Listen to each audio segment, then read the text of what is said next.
Given that m is 3101 and n is minus 2112, find the determinant of n, the determinant of n, and the determinant of m times n. Explain what we notice.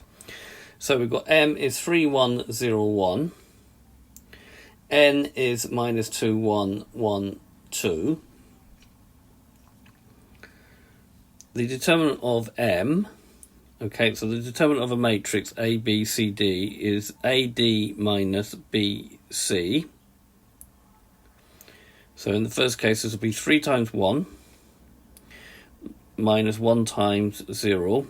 So that's going to give me 3 take away 1, which is 3.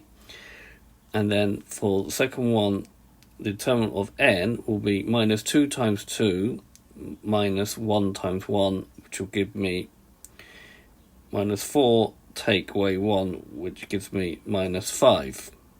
If I work out the product, so you've got 3 times minus 2, 1 times 1, which is minus 5, minus 6 plus 1. 3 times 1 plus 2 gives me 5. And then the second part's quite easy, so it's going to be 0 times minus 1, 1 times 1, which just gives me 1, 0 times 1, and 1 times 2, which gives me 2. If I now find the determinant of this matrix, that's going to be minus 5 times 2, minus 5 times 1. So that's going to give me minus 10, take away 5, which gives me minus 15. Now what we do notice is this: if I do 3 times minus 5, I get minus 15, and that's actually true. Notice the determinant of the product is equal to the determinant of the first matrix times the determinant of the second matrix.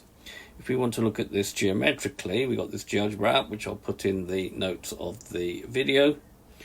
Okay, we can see several things here. This is the product matrix.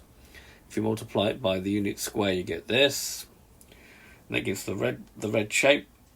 Okay, we get a determinant of minus 15.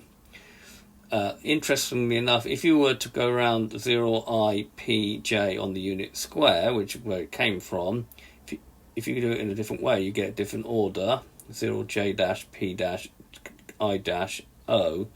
This is what happens when the determinant is negative. The j and the I will interchange. Okay, also that if the area of the shape, if we were to transform the unit square, would be 15 square units, which is the magnitude of the determinant times the area of the original shape. Okay, so this GeoGebra app I will put in the notes of the video. I hope you've understood, and I thank you very much for watching.